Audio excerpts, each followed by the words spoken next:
नमस्ते पेरेंट्स, मैं Madhumita Shah. Welcome back to my channel. मेरे इस चैनल में आप लोग का फिर से स्वागत है।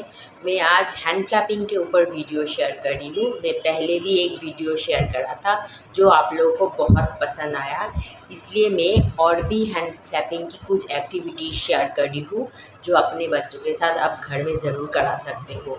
मैं इसमें से कुछ एक्टिविटी अभी भी क्रिश को कराती हूँ, हैंड क्लैपिंग के नहीं, उसकी राइटिंग को इम्प्रूव करने के लिए, क्योंकि उसका राइटिंग अभी भी थोड़ा लाइट है, वो ठीक टाइप से नहीं लिखता है। अगर मैं उसको पोक करती हूँ तब वो ठीक टाइप से लगता है, जैसे डीप करके।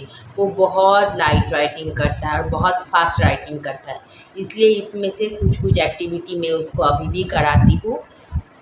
और आप अगर ये हैंड क्लैपिंग की एक्टिविटी कराओगे, इसमें सिर्फ हैंड क्लैपिंग नहीं रिड्यूस होता है, इसमें हैंड क्लैपिंग के साथ बच्चे की हैंड राइटिंग, और कुछ बच्चे हाथों के साथ खेलता है, कुछ बच्चे हाथों को फिंगर को ऐसा करता है, कुछ बच्चे हाथों को ऐसे करता है। ये सारा एक्टिविटी से ये प्रॉब्लम सॉल्व होता है। मैंने भी कराई थी, इसलिए आप लोगों के साथ शेयर कर रही हूँ।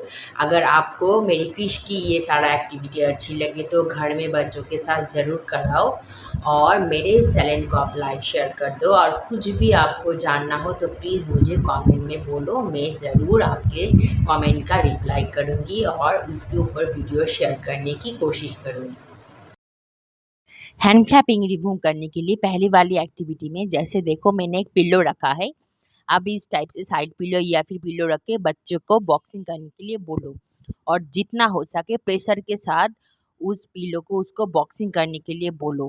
पहले पहले आप बच्चों को दिखा दो आपको इस टाइप से करना है, उसके बाद बच्चों को खुद से करने दो। आप पहले पहले काउंट करो, बच्चों को बोलो आपको 1 से 50 टाइम तक आपको बॉक्सिंग करना है, और जितना हो सके आपको जोर से करना है। जैसे कि देखो खुद ही काउंट कर रहा है और खुद ही प्रेस कर रहा है। मैं उसको इस एक्टिविटी कभी कभी कराती हूँ, पहले तो रोज़ कराती थी जब का उसका हैंड क्लैपिंग का प्रॉब्लम था। अब तो उसका ये प्रॉब्लम नहीं है, आप लोगों को दिखाने के लिए मैं दिखा रही हूँ, पर कभी कभी कराती हूँ। सेकेंड वाली एक्टिविटी में मैंने क्रिश को एक वुडन का एक हेवी रॉड दिया है और इसको मैंने अप डाउन करने के लिए बोला हूँ। क्रिश को मैं ये एक्टिविटी बहुत पहले से कराती थी, जब उसका हैंड क्लैपिंग था। अप डाउन कर रहा है, इससे उसका हाइपर एक्टिविटी भी कम डाउन हो रहा है, और जो एल्बो का, उसके बाद जो रिस्ट का मसल टोन है वो भी स्ट्रांग होता है। इससे बच्चे बहुत अच्छी तरह से पेन को होल्ड करता है, बच्चे की ग्रिप स्ट्रांग होता है, इसलिए उसको ये एक्टिविटी थेरेपी सेंटर से कराया जाता था और मैं घर में आके इस वुडन स्टिक के साथ कराती थी। थर्ड वाली एक्टिविटी बहुत एक इम्पॉर्टेंट एक्टिविटी है, जो मैंने उसके दोनों हाथों में वेट काप दिया है। ये 2 किलो का है, इस हाथों में 2, उस हाथों में 2, ये 4 किलो का है टोटल। मैं क्रिश को ये बहुत पहले से कराती थी और अभी भी कराती हूँ, एक दिन में मैं मिस नहीं करती हूँ। उसको मैं इस टाइप से 20 राउंड देने के लिए बोलती हूँ और वो काउंट करता है और 20 राउंड करता है।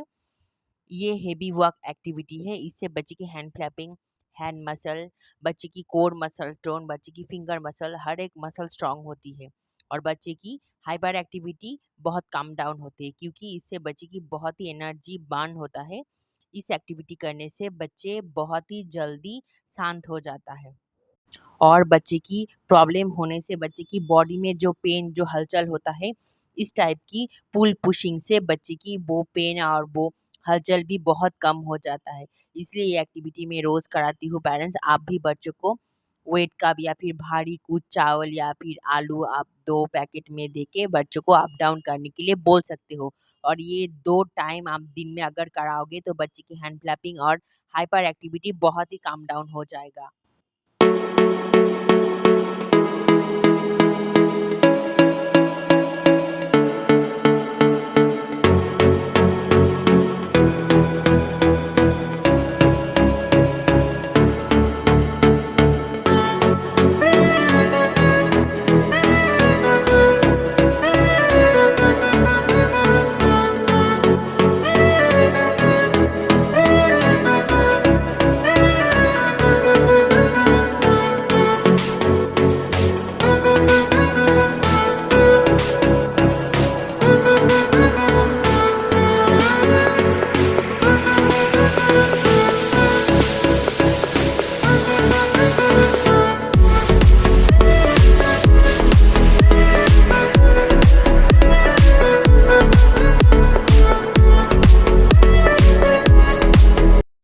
उसके बाद की एक्टिविटी मैंने क्रिश को वेट कप को ऊपर रखने के लिए बोला है और नीचे रखने के लिए बोला हूँ।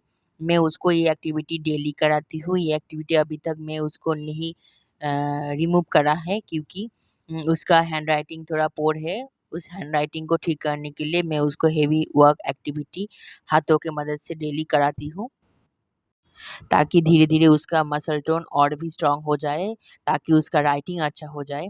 आप बच्चों को कोई भी भारी चीज़ दो और बच्चों को बोलो आपको ऊपर रखना है और नीचे रखना है, ऊपर रखना है, नीचे रखना है। इस टाइप से आपको 10 से 20 या फिर 20 से 30 टाइम तक कराना है बच्चों को, डेली 2 टाइम। अगर इस टाइप से आप बच्चों को एक्टिविटी कराओगे तो देखोगे धीरे-धीरे बच्चे की हैंड क्लैपिंग रिमूव हो गया। उसकी बाद की एक्टिविटी जैसे देखो मैंने हैंडल के ऊपर क्रीज को हाथों के मदद से उसको मैं इस पोजीशन में रखती हूँ डेली, ताकि उसका मसल टोन स्ट्रांग हो जाए और मैं 1 से 100 काउंट करती हूँ। जब तक मेरा काउंटिंग ना ख़त्म हो वो उतरता नहीं है। मैं इस टाइप से उसको डेली 2 टाइम कराती हूँ, ताकि उसकी बॉडी में जितना हलचल है और उसका जितना हाइपर एक्टिविटी अभी भी है, उसका हाथों की जितना मसल टोन स्ट्रांग थोड़ा-थोड़ा कम है, वो ताकि धीरे-धीरे ठीक हो जाए। इसलिए मैं उसको इस टाइप की एक्टिविटी डेली कराती हूँ। आप भी अगर इस पोजीशन में बच्चों को हाथों के बल से आप इस टाइप से रखोगे तो बच्चे की हाथों की जो मसल टोन है, बच्चे की रिस्ट स्ट्रांग होती है, बच्चे की फिंगर स्ट्रांग होती है, बच्चे की फाइन मोटर डेवलप होती है। इसलिए आप इस टाइप से बच्चों को डेली एक्टिविटी कराओ, ताकि बच्चे की हैंड फ्लैपिंग और जितनी भी सारी हाइपर एक्टिविटी हो, हैंड की समस्या है, वो धीरे-धीरे कम हो जाए। इस एक्टिविटी में बच्चे की बॉडी का जितना सारा बैलेंस हाथों के ऊपर आ रहा है, इससे बच्चे की हाथों की मसल टोन स्ट्रांग हो रही है। उसके बाद की एक्टिविटी रोप लैडर एक्टिविटी है। देखो जैसे इस टाइप की रोप लैडर में क्रिश को थेरेपी सेंटर में हैंगिंग कराया जाता था, पर मैंने घर में ही खरीद ली थी क्योंकि घर में तो हमको डेली कराना होता था।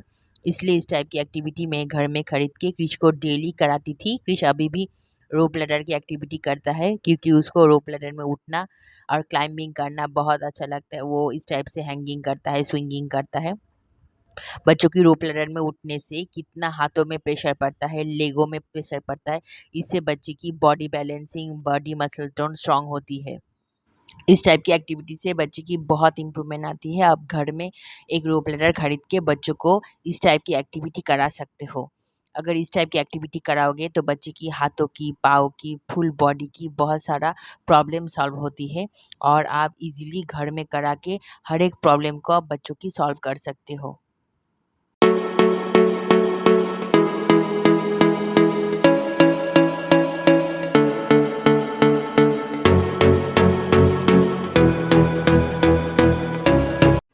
उसकी बाद की एक्टिविटी में मैंने जैसे क्रिश को उल्टा लटकने के लिए बोला हूँ, क्योंकि उसको इस टाइप की एक्टिविटी थेरेपी सेंटर में कराया जाता था। जैसे उसका हेड नीचे और उसका लेग ऊपर है, जैसे आप देख रहे हो। इस टाइप की एक्टिविटी से बच्चे की ब्रेन डेवलपमेंट बहुत अच्छी होती है और हाथों के और पाँव के बल से उसको होल्ड करके रखना हो रहा है। इससे बच्चे की पाँव और हाथों की मसल टोन स्ट्रांग होती है। इस टाइप की एक्टिविटी आप इजीली घर में करा सकते हो, पर पहले बच्चों को आप हाथ पकड़ के कराओ। पहले-पहले आपको बच्चों को खुद से करने देना नहीं है, आपको पकड़ के हर एक एक्टिविटी कराना है। उसके बाद बच्चे जब फुल ट्रेन हो जाए, उसके बाद आप बच्चों को खुद से करने दो। उसके बाद की एक्टिविटी भी क्रिश को फिर से लो ब्लैडर में होल्ड करके उसको खुद ही स्टैंड करके स्विंग खाना है। ये बहुत ही अच्छी एक्टिविटी है, बहुत ही फन एक्टिविटी है। इस टाइप की एक्टिविटी अगर बच्चों को आप घर में कराओगे तो बच्चे की हर एक चीज़ में इंटरेस्ट डेवलप होगा और बच्चे की हाथों के मदद से ये होल्ड करके रख रहा है, इससे बच्चे की हाथों की मसल स्ट्रांग हो रही है, बच्चे की हैंड क्लैपिंग धीरे-धीरे इस टाइप की एक्टिविटी से रिमूव हो जाता है। पेरेंट्स अगर आपको इस टाइप की एक्टिविटी अच्छी लगे तो अपने बच्चों के साथ घर में ज़रूर कराओ और इस टाइप की एक्टिविटी से 100% बच्चे की धीरे-धीरे हैंड क्लैपिंग कम हो जाता है, क्योंकि क्रिश का भी पहले हैंड क्लैपिंग था। इस टाइप की एक्टिविटी से क्रिश का बहुत हैंड क्लैपिंग कम हो गया है।